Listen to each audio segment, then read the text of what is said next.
nâng sải nâng sải ho chừng nô đã sải nâng ngờ nâng tao mi này na khác mình toàn vô cho bác bị ca pra bịa ní ta bỏ toàn cho bác té ai mơ video nuôi nuôi bị dội bàn nô đã sải nâng ngờ nâng cứ cái phở sầm to bịa rồi có to clear môi từ môi bà chỉ bị sao ăn lé cái hai thá and à lấy nhung sụp một tia ho nghe ai sủi vô sẵn đấy sạch đấy nâng sạch mòn ngày ní nhung ăn sẽ phớ nâng nhà bài bà bị sao ăn lé chẳng nè this one and and that one nhung miên song sa tì muối nâng song sa tì pì sầm nó đã sạ nâng ngô nâng đi vẫn cứ cái phở sầm dây pi anh à cốt ở đây nâng ta lần chẳng nè bà bị sao ăn lé cứ hai tháng vir w I double l ô thì ho mỏ ai sủi vô nhóm nâng tơ rò cột miền này tha dướng nè nâng tơ họ cột này dây pi anh à cốt à lợi nâng dương miền tơ toàn họ cột nè bắn tay nhóm nâng tơ rò cột vật tay nâng prang prang vô bẹ đôn bỏ ra mình nè nó ai bàn ôi vật tay to su khăn mình ta đó anh à cột sấy nè nâng sấy nọt nâng to su khát khom prang prang riêng ở bục cây đầm bay anh à cột sấy nè nâng sấy nọt cột pi nè cứ dương thở phở nâng sấyแต่បើសិនជាគាត់នឹងទៅធ្វើរឿងអីមួយតទៀតយើងភ្ជាប់ទៅមួយទៀតហ្នឹងនឹងស្រអើនឹងចេះចឹងទៅហើយពាក្យច្រើនគេប្រើនៅកដា clear ពីដើមចឹងណាហើយក៏គេអាចប្រើនៅរៀងកដាតែចុង clear ដែរដូចជាមកចំណុចនេះខ្ញុំឧទាហរណ៍ឲ្យស្រួលស្ដាប់ឧទាហរណ៍យើងទៅញ៉ាំស៊ុបជាមួយនឹងសង្សារយើងគេដាក់ស៊ុបនៅមុខយើងមួយចានម្នាក់ចឹងណាប៉ុន្តែសង្សារយើងអត់ទាន់យកសុភីឲ្យយើងហត់ស៊ុបទេអញ្ចឹងយើងរបៀបងក់ងបងឯងឲ្យអូនញ៉ាំស៊ុបនឹងដៃមែនចាគេក៏អាចប្រើនៅម្ដុំកដាចុង clear ដូចគ្នាដែរហើយបើនឹងហជើងណដាក់ស្អើនឹងងើនឹងមួយនេះគឺគេប្រើសម្រាប់សម្ដៅឬក៏បច្ចេកអ្វីមួយអញ្ចឹងណាភាគច្រើនគឺគេប្រើនៅខាងចុងឧទាហរណ៍ឲ្យស្រួលស្ដាប់យករបស់មួយហ្នឹងឯងវាអញ្ចឹងណាពាក្យយើងនិយាយអញ្ចឹងណាពណ៌ទី1ពណ៌ទី2 ពីរពណ៌អត់ដូចគ្នាផងនឹងខ្ញុំនឹងកញ្ញានឹងមិនស្រឡាញ់បរិសម្នាក់នឹងទៀតទេហើយបើសិនជាការនិយាយស្ដីឬក៏ការលើកឧទាហរណ៍របស់ខ្ញុំនឹងមានចំណុចខុសថងណាអ្នកទាំងអស់គ្នាអាចកែតម្រូវខ្ញុំនៅក្នុង comment ដោយមានសុជីវធម៌បានខ្ញុំមិនមែនជាគ្រូបង្រៀនឬក៏គ្រូអក្សរសាស្ត្រអីទេណាខ្ញុំត្រឹមតែជាអ្នកចែកម្លែកធម្មតាចេះប៉ុណ្ណាខ្ញុំចែកប៉ុណ្ណឹងខ្ញុំខុសខ្ញុំកែប៉ុន្តែចុះអ្នកមើលវិញបើខ្លួនឯងខុសកែអត់ពាក្យដែលនឹងលនឹងពាក្យដែលនឹងរខ្ញុំឃើញមនុស្សភាគច្រើនប្រើប្រាស់ខុសជាពិសេសនៅក្នុងការសរសេររីជំនួយចេះប៉ុណ្ណាចែកប៉ុណ្ណឹងនឹងមកប្រយោគបន្ថែមដល់អ្នកទាំងអស់គ្នាកុំឲ្យប្រើប្រាស់ខុសទៀតពាក្យដែលនឹងលនេះគឺជាពាក្យប្រាប់ពីដំណើរនៃអំពើសម្រាប់និយាយភ្ជាប់នាំមុខនាមស័ព្ទហើយបើជាភាសាអង់គ្លេសវិញគេហៅថា that ឬក៏ which អូខ្ញុំសូមឧទាហរណ៍ឲ្យស្រួលយល់ហ្មងណាពាក្យដែលនឹងលនេះគឺគេអត់ប្រើនៅចុងក្រោយ clear ទេណាឧទាហរណ៍ដូចជាខ្ញុំមិនដែលស្រឡាញ់គេម្នាក់ឯងទេ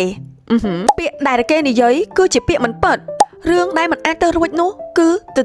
អីចឹងទៅចាដែលអីដែលនាំឲ្យចេះដែលនាំឲ្យចោះ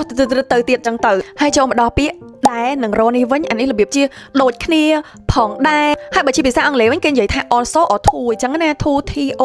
ចាឧទាហរណ៍ឲ្យឆាប់យល់ខ្ញុំសុំទៅផ្ទះដែរចាចប់ហ្មងខ្ញុំសុំទៅផ្ទះដែរគឺចប់ខានចប់ហ្មងពាក្យដែលនឹងរហ្នឹងគឺគេប្រើនៅចុង clear ឧទាហរណ៍បើក្នុងការសរសេរណាពិសីក៏ស្រឡាញ់សង្សារខ្ញុំដែរខានចប់ពិសីបែកមាត់សួនស្រឡាញ់សង្សារគេអញ្ចឹង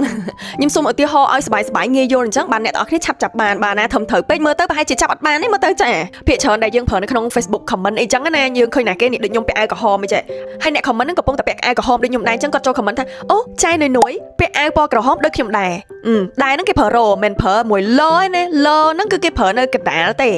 តែដែរមួយរនេះគឺគេប្រើនៅចុងចប់អស់ហើយដែលយើងនិយាយចប់អស់ហើយដែរដូចគ្នាដែរហើយសូម្បីនឹងការនិយាយដែលនេះដែលនោះលដែររចាតែយើងនិយាយរត់មាត់ហ្នឹងដែលហើយនឹងដែរហ្នឹងវាចូលគ្នាអស់ហើយប៉ុន្តែសូមឲ្យការសរសេរហ្នឹងឲ្យត្រូវទៅបានហើយចង់ប្រាប់ថាខ្ញុំមិនមែនជាគ្រូបង្រៀនគ្រូអក្សរសិល្ប៍ឬគ្រូភាសាខ្មែរអីណាខ្ញុំត្រឹមតែជាអ្នកចែកម្លែកមេតិកាធម្មតាអញ្ចឹងខ្ញុំចេះប៉ុណ្ណាចែកម្លែកប៉ុណ្ណឹងបើសិនជាបងប្អូនគាត់របៀបថាឃើញចាប់កំហុសខ្ញុំឃើញខុសកន្លែងណាអីបងប្អូនអាចកែតម្រូវនៅក្នុង comment ដោយមានសុជីវធម៌បានចានុយចេះប៉ុណ្ណាចែកប៉ុណ្ណឹងខ្ញុំខុសខ្ញុំកែចុះអ្នកមើលវិញខុសកែអត់អូយពាក្យអ្នកអជាងណនឹងកអ្នកហើយនឹងណដាក់ស្រអាកបតនេះនៅមានអ្នកប្រើខុសទៀតក្នុងការសរសេរហើយមានឆ្ងល់អត់មិនបានអជាងណនឹងកនេះទៅអានប្រកបចេញអ្នកដូចខាងនេះវិញ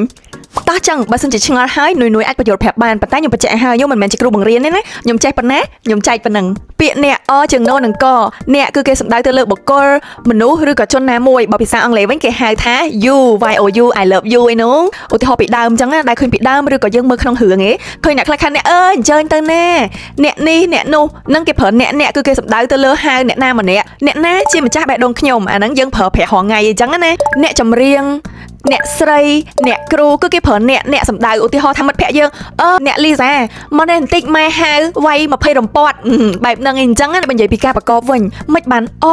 ជើងណូនឹងកហ្នឹងប្រកបមិនបានឲ្យចេញអ្នកដូចគេឯងដែរដឹងអត់ថាភាសាខ្មែរយើងមានពាក្យខ្លះអក្សរខ្លះគឺអត់មានសលេងហ្មងគឺគេយកមកជំនួសដើម្បីគ្រាន់តែរៀបព្រឹកឲ្យអក្សរនឹងស្អាតអានេះខ្ញុំនិយាយឲ្យស្រួលស្ដាប់ឲ្យស្រួលយល់អញ្ចឹងណាអក្សរណាអត់មានសំឡេងទេគឺគេប្រើជើងណូនិងកហ្នឹងមកបញ្ចេញសំឡេងប៉ុន្តែអក្សរហ្នឹងអត់មានសំឡេងទេសំឡេងខ្សោយនិយាយទៅហ្នឹងគេហៅថាអក្សរយកមកទ្រស្រៈពាក្យអ្នកនេះជាករណីពិសេសហ្មងអញ្ចឹងតើតែលោកគ្រូអ្នកគ្រូដែលគាត់មានជំនាញខាងផ្នែកអក្សរសាស្ត្របានអាចបញ្យល់អ្នកនរគ្នាឲ្យយល់ខ្ញុំអត់ដឹងថាខ្ញុំនិយាយប៉ុណ្ណឹងអ្នកនរគ្នាយល់អត់ទេតែសម្រាប់ខ្លួនខ្ញុំផ្ទាល់ខ្ញុំយល់ថាហេតុអីបានគេប្រកបចេញមកបែបហ្នឹងមានពាក្យខ្លះហ្នឹងគឺជាពាក្យបុរាណហើយគេប្រើតាមទម្លាប់អញ្ចឹងណាចូលមកដល់ណូស្រៈអាកបតៈអ្នកកន្លែងនឹងស្រួលចាំទេគឺគេសំដៅទៅលើចំនួនមនុស្សចំនួន